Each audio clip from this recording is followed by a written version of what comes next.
आजच्या कार्यक्रमाचे अध्यक्ष माझे मित्र आदरणीय अनीस अहमद,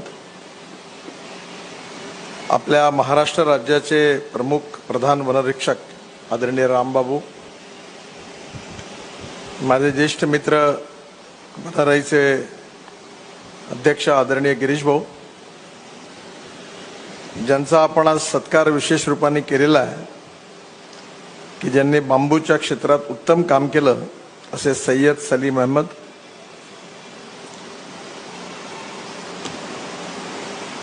उपस्थित सर्व मान्यवर बांधवांना आणि बहिणींनो, बांबूचं उद्यान अमरावतीमध्ये अतिशय सुंदर असं आणि देशात पहिलंच उद्यान सय्यद सलीम अहमद यांनी त्या ठिकाणी तयार केलं आणि आज या क्षेत्रामध्ये सातत्याने त्यांनी इतके वर्ष कार्य केलं. या त्यांच्या कार्याला रिकग्नाइज करण्याकरता त्यांना आपण आज स्वर्गीय उत्तमराव पाटील यांच्या स्मृतीप्रित्यर्थ असणारा हा पुरस्कार दिलेला आहे. सर्वप्रथम मी सय्यद सलीम अहमद यांचं मनापासून अभिनंदन करतो आणि त्यांना खूप खूप शुभेच्छा देतो. बांबूच्या क्षेत्रामध्ये जेवढं काम व्हायला पाहिजे त्याचं 5-10% काम अजूनपर्यंत काही होऊ शकलं नाही.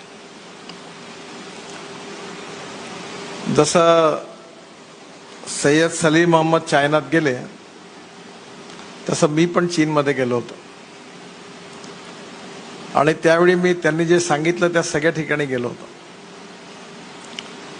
चीनमध्ये बांबूची जी इकॉनॉमी आहे ती 50,000 कोटी रुपयाची आहे आणि आपल्या देशामध्ये ती आज त्याची स्थिती खरं म्हणजे जशी पाहिजे तशी नाही आहे. आपल्याला पर्यावरणाचं संवर्धनही केलं पाहिजे आणि ग्रामीण भागातली गरिबी, भूकमरी आणि बेरोजगारी पण हटवली पाहिजे. मी धापेवाड्याला माझं घर बांधलंय शेतात, त्याच्या बाजूला बांबूची झाडं लावली कारण बांबूमुळे ऑक्सिजन मिळतो. पर्यावरणाच्या दृष्टीने बांबू अतिशय महत्वाचा आहे. पण कायदे असे तयार झाले की ज्याच्यामधून अनेक वेळा वन संवर्धन होण्याच्या ऐवजी लोक वन लावायला तयार नाही अशी स्थिती आहे. परवा आमचा एक मीटिंग झाली मोठी, तर आम्ही प्रकाश जावडेकरांना एन्व्हायरमेंट आणि फॉरेस्टला सांगितलं की आम्ही रोडसाठी जागा एक्वायर्ड करतो, तर ती आता पहिले 4 लेन करतो आणि मग नंतर ट्रॅफिक वाढल्यावर 6 लेन किंवा 8 लेन करतो. तर मी आमच्या अधिकाऱ्यांना सांगितलं की इथे झाडं लावा, बांबू लावा, आग्रह केला. ते म्हणे साहेब या भानगडीत पडू नका, म्हणले झाडं नका लावू म्हणे. मी म्हणलं काय झालं? म्हणजे फॉरेस्टवाले येतात आणि याला फॉरेस्ट डिक्लेअर करून देते, म्हणजे त्याच्यामुळे पुढे रस्ताच नाही रुंदीकरण करता येईल. त्याच्यामुळे अशा अनेक अडचणी ज्या आहेत, ज्या फॉरेस्ट विभागाच्याच कायद्यामुळे ना पर्यावरण वाढून आला ना रोजगार निर्माण होऊन आला, अशा प्रकारचा कायदा झाला. कारण कुठल्याही गोष्टीतला एक्सेंट्रिक विचार हा उपयोगाचा नाही आहे. मला आठवतंय की ज्यावेळी बांबू काटण्याबद्दल मोठा वाद देशात सुरू होता, सुधीर मुनगंटीवारही एकदम दिल्लीत माझ्याकडे आले होते आणि आपले त्यांचे त्यावेळेचे सेक्रेटरी हाके ना काय नाव खारगे, फार चांगले अधिकारी आहेत. महाराष्ट्रातल्या बोटावर मोजण्या इतक्या चांगल्या अधिकाऱ्यापैकी एक अधिकारी आहेत. खारगे साहेब आले आणि मी त्यांना म्हटलं की तुम्ही बांबू कापण्याकरता टिपी का लागते? मी म्हटलं बांबू कायद्यामध्ये ग्रास आहे, ट्री नाही आहे आणि तुमचाच कायदा म्हणतो की ग्रास कापायला काही हरकत नाही आहे, मग तुम्ही टिपी का मागता? मग खारगेंनी माझ्या दबावाखाली काही स्पेसिसच्या टिपी काढून टाकल्या, काही ठेवल्या. मी पुन्हा म्हटलं तुम्ही गैरकायदेशीर काम करून आले आणि मी केंद्रामध्ये प्रधानमंत्र्यांनी सांगितलं, माझ्या अध्यक्ष कमिटी झाल्यावर मी फॉरेस्ट अधिकाऱ्यांना प्रधानमंत्र्यांसमोरच विचारलं की तुम्ही मला फक्त कायदेशीर बात सांगा. म्हटलं की बांबू ही झाड आहे, ट्री आहे की ग्रास आहे? म्हणजे ग्रास. मग तुमच्या कायद्यामध्ये तुम्ही गेल्या 50 वर्षापासून तुम्ही रेटून राहिले, टीपी घ्यायला लावता. हे कायदेशीर आहे की गैरकायदेशीर आहे? तुम्ही हे करता योग्य आहे की अयोग्य आहे? जर बांबू ग्रास आहे तर त्याला टीपी घ्यायची गरज काय? त्यामुळे तुम्ही म्हणता ते बरोबर आहे. मग मी म्हटलं ते म्हणता बरोबर आहे तर मग तुम्ही हे का बरं असं करता? म्हणून ऐसी चलते आया. खूप नुकसान केलं. या 1980तल्या कायद्यामध्ये काही चांगल्या गोष्टी होत्या आणि त्याच्यामुळे आज आपल्या देशात 4000 कोटी रुपयाच्या बांबूपासच्या वस्तू तयार होऊन आपल्या देशात इम्पोर्ट होतात. म्हणजे मी नेहमी गमतीने म्हणतो की तुम्ही जे आईस्क्रीम खाता तो चमचा चायनातून येतो. अगरबत्तीच्या काड्या जेवढ्या देवासमोर लावतात त्या सगळ्या चायनातून येतात. तेव्हा मी त्याला म्हटलं की तुम्ही आपल्या इथे का नाही करतायत? मी 30% ड्युटी वाढवली. हे सगळे अगरबत्तीवाले माझ्याकडे आले, हे नागपुरातले सगळे इकडे देशातले आले. मी म्हटलं आता आले तर आले, पुन्हा येऊ नका म्हटलं, तुम्हाला ठोकूनच काढून म्हटलं मी पुन्हा आले तर अगदी इंडस्ट्री करा ना. तर त्यांनी हुशारी ट्रेडर कायद्याच्या पळवाटा करून पुन्हा इकडनं तिकडनं काड्या आणल्या. मी पुन्हा मागे लागलो आता. आणि आता पशी बंदी आणली आहे, आता चायनातून येऊ शकत नाही. व्हिएतनाममध्ये गेले, तिथून आणल्या. लोक हुशार आहे. आपल्या इथे कालच सुधीर मुनगंटीवार माझ्याकडे आले होते आणि मला त्याचा आवड असल्यामुळे मी त्यांना विचारलं की गडचिरोली जिल्ह्यात जो बांबूच्या काड्या, आपलं अगरबत्तीच्या काड्याचा ITCचा प्रोजेक्ट आहे त्याचं कसं सुरू आहे. त्यांनी मला सांगितलं 1200 टन बांबूच्या आम्ही काड्या करतोय सध्या. पण माझी रामबाबूंना आणि सय्यद सलीम अहमद यांना विनंती आहे की पर्यावरण आणि इकॉनॉमी याचा मार्ग जोपर्यंत तुम्ही काढणार नाही तोपर्यंत वनही वाढणार नाही, बांबूही वाढणार नाही. आणि म्हणून इकॉनॉमीचा अप्रोच असा आहे की आज 170 जाती आपल्याकडे आहे आणि चायनामध्ये तुम्ही सांगितलं 350 आहेत. आणि हे आईस्क्रीमचे चमचे जे आहेत हे काय येतात? कारण तुम्ही ती जात बांबूची करून एक कारखाना टाकला अमरावतीत, गार्डन केलं. हे जेवढं महत्वाचं आहे तेवढं मेळघाट आणि आदिवासी भागामध्ये तुम्ही बांबूपासूनचे उद्योग तयार करा. बांबूपासून साडी तयार होते. हे जे पंजाबी ड्रेस घातला यांनी सगळ्यांनी, कपडे चांगले तयार होतात. अंडरपॅन्ट बनियन छान तयार झाली, इतकी सुंदर आहे. जर्सी आहे आणि मी ती जर्सी आमच्या सेक्रेटरीला दिली MSMEच्या. तो असा 4 वेळा ते बघत होते, सिल्क सारखी होती. बांबूपासून आचार तयार होतो, लोणचं तयार होतं. बांबूपासून वुडन टाईल्स, बांबूच्या टाईल्स तयार होतात आणि बांबूचं फर्निचर तयार होतं, ज्याचा आम्ही उल्लेख केला. सिंधुदुर्ग जिल्ह्यामध्ये टाटानी मदत करून फर्निचर बनवलं आहे. आणि माझ्याकडे तुम्ही दिल्लीत आले, आता यावेळी येऊन 2 सोफा सेट ठेवल्या ऑफिसमध्ये, ट्रान्सपोर्ट भवनमध्ये. ते दोन्ही बांबूपासून बनलेले आहे. ते सिंधुदुर्ग जिल्ह्यात त्यांनी तयार केलं. फार सुंदर फर्निचर आहे त्याचं. आम्ही इथे सुनील जोशींनी मिळून आम्ही ते वेदातर्फे बरंच काम केलं, पण जी क्वालिटी आहे ती नाही मिळाली. आता तुम्ही जे केलं बांबूच्या वस्तू या चांगल्या आहेत, पण याच्यामध्ये पण स्पेशलायझेशन आहे, डिझायनिंग आहे.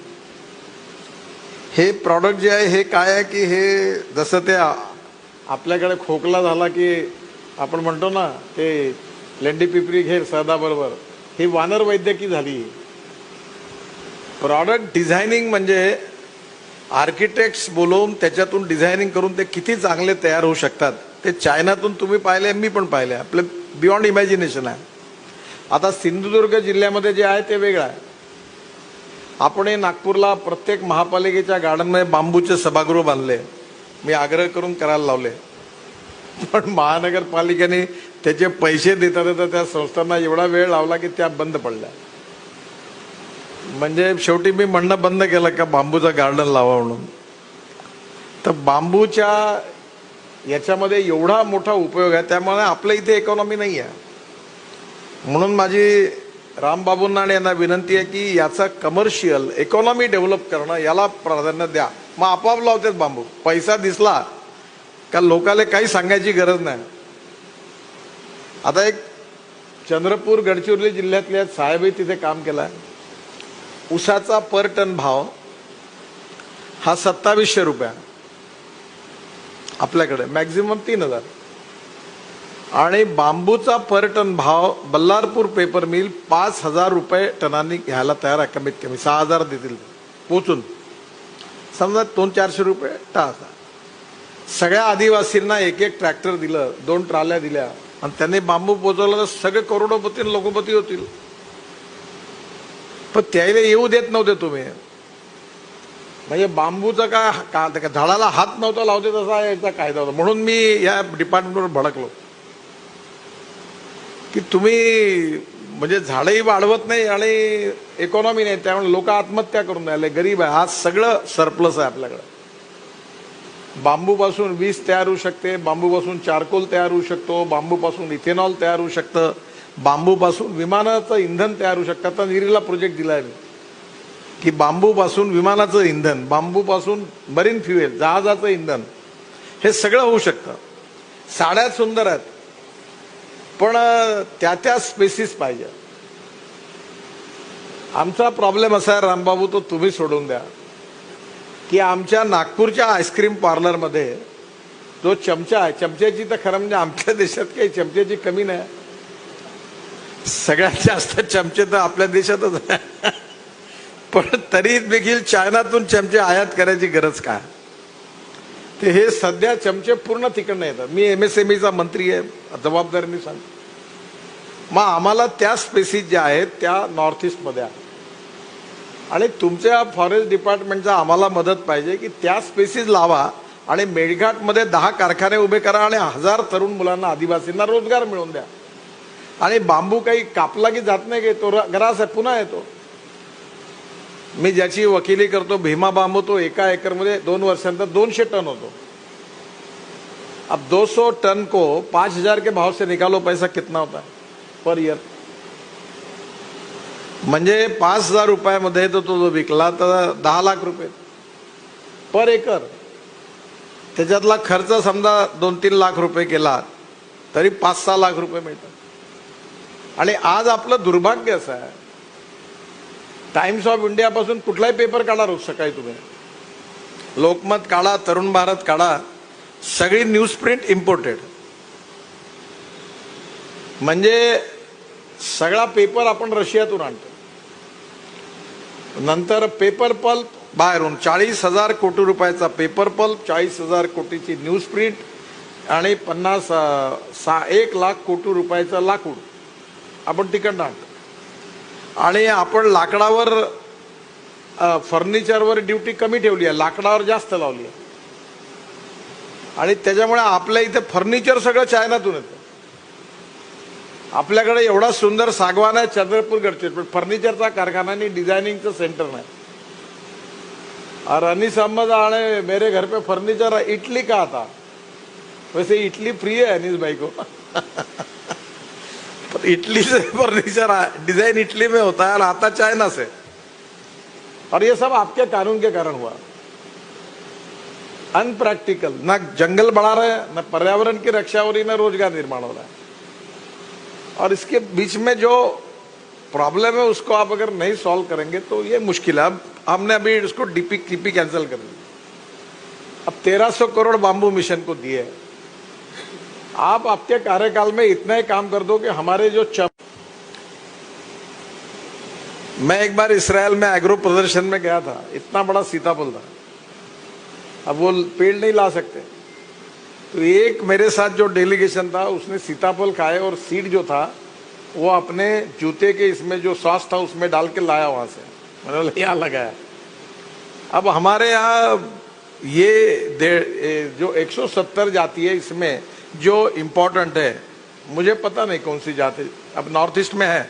और खादी ग्रामोद्योग जो मेरे डिपार्टमेंट में, उन्होंने प्रोग्राम लिया और मैं वो पूरा बांबू खरीदने के लिए तैयार हूँ. अब अगरबत्ती की हमने पूरी योजना बनाई है और मैं चाहता हूं विदर्भ में कम से कम 200 उद्योग शुरू हो जाए महिला बचत गट के द्वारा, और पूरी अगरबत्ती में, और इसमें 25 लाख पुरुष और महिलाओं को रोजगार मिलेगा अगर हमने इंपोर्ट बंद कर दिया। अभी तो मैंने बंद ही कर दिया, खूब ड्यूटी बढ़ा दी, और अगरबत्ती वालों को बोल ही दिया तुमने, मैं पूरी तुम्हारी अगरबत्ती जला दूंगा, और सुनता ही नहीं मैं। तो अब इतनी ड्यूटी बढ़ा दी कि उनको झक मार के अब यहाँ बाम्बू खुद लगाना पड़ेगा और तैयार करना पड़ेगा, कोई उपाय नहीं उसका। अब कर रहे वो लगे काम पे, जब सब मार्ग बंद हो गए तो अब लग गए, पर आप मदद करिए।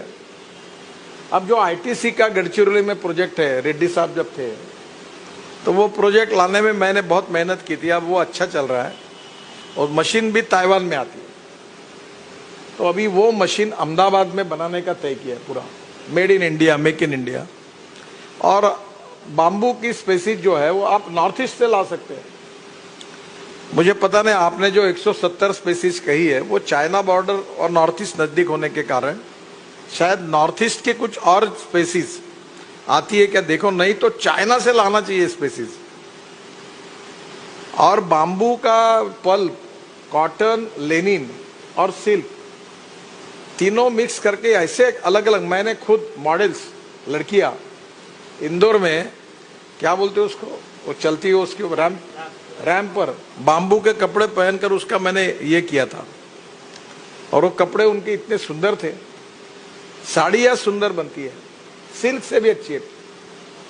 अब हमारे यहाँ इसका विकास नहीं हुआ, और इसका केवल कारण फॉरेस्ट वालों ने अभी तक बाम्बू तोड़ने नहीं दिया, गलत काम किया, इलीगल काम किया कि बाम्बू ये ट्री है तोड़ो मत, रोका। किसान, अभी हम मेरे खेत में मैं प्रचार कर रहा हूँ, तो किसान बोलते हैं मैं लगाऊंगा बाम्बू, और फिर तोड़ने का टाइम है तो फॉरेस्ट वाला बोलेगा मत तोड़ो, तो मैं क्यों लगाऊं? तो पर्यावरण कहाँ से बढ़ेगा? अच्छा, बाम्बू हर साल ग्रास से फिर आ जाएगा, तो आप इसका इकोनॉमी और कमर्शियल के साथ और पर्यावरण के साथ कॉम्प्रोमाइज न करते हुए इसकी नीति तय होनी चाहिए। फर्नीचर भी हमारे यहाँ महाराष्ट्र में एक ही सिंधुदुर्ग में है, अभी पाशा पटेल ने 300 एकड़ बाम्बू लगाया, मैंने उसको पीछे पड़ा, और उसका प्रोजेक्ट अभी एक लिया है।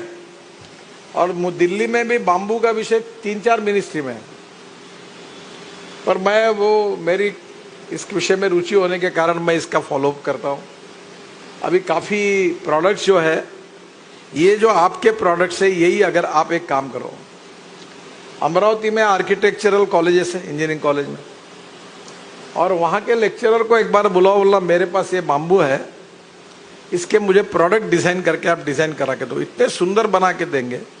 ये VRC है, यहाँ अपने सरकारी है, तो ये अपने इनके भी इंजीनियरिंग कॉलेजेस है, वो दे सकते हैं। बाम्बू ये कंस्ट्रक्शन का सबसे अच्छा मटेरियल है, और अभी जो सिंधुदुर्ग में जो काम हो रहा है बेस्ट क्वालिटी है, अनबिलीवेबल है उसके डिजाइन्स, और वो बहुत अच्छा काम कर रहा है।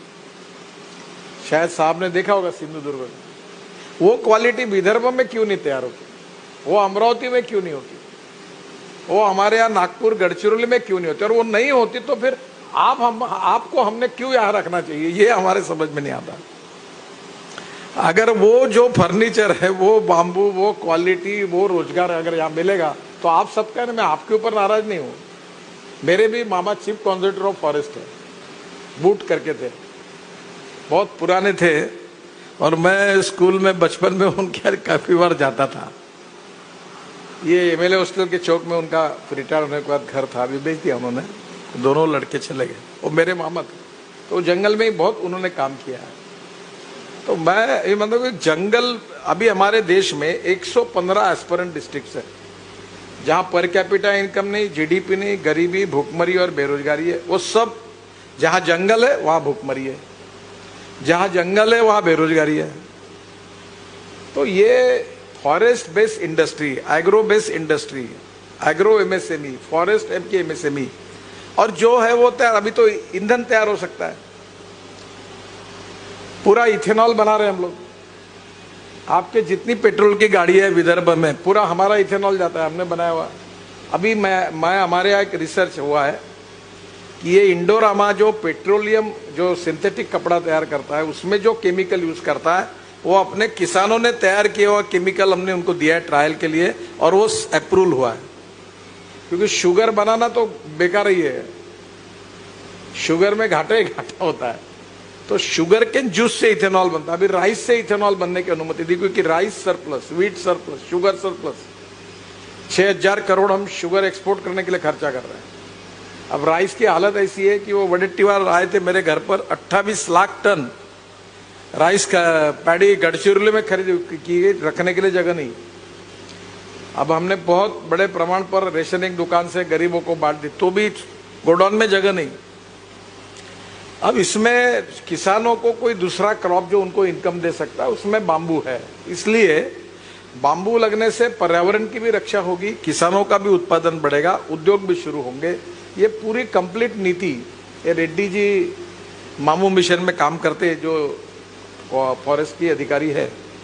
तो मुझे राम बाबू जी को विशेष रूप से प्रार्थना है कि इसके बारे में आप जरूर सोचकर इसका कोई मार्ग बनाइए, ताकि बांबू का प्लांटेशन भी बढ़े, पर्यावरण की भी रक्षा हो, और विदर्भ में कम से कम 5-1 लाख लोगों की रोजी रोटी इसके ऊपर चले। मेड़घाट में मैल न्यूट्रिशन से कारण लोग मर रहे, और वहां अगर रोजगार निर्माण होगा तो बहुत अच्छा होगा। तो ये इसका समन्वय डिपार्टमेंट ने करना चाहिए। जैसे आईटीसी ने अगरबत्ती का कारखाना गढ़चिरौली में खोला है, अब ऐसे कम से कम 100 कारखाने खुल सकते, इतनी रिक्वायरमेंट है। और ये मशीन्स भी अब इंडिया में बन रही है, और मैं फाइनेंस करने के लिए तैयार हूँ एमएसएमई और खादी ग्राम उद्योग की तरफ से। तो मेरा विशेष रूप से अनुरोध है कि इसका कोऑर्डिनेशन बढ़ाइए।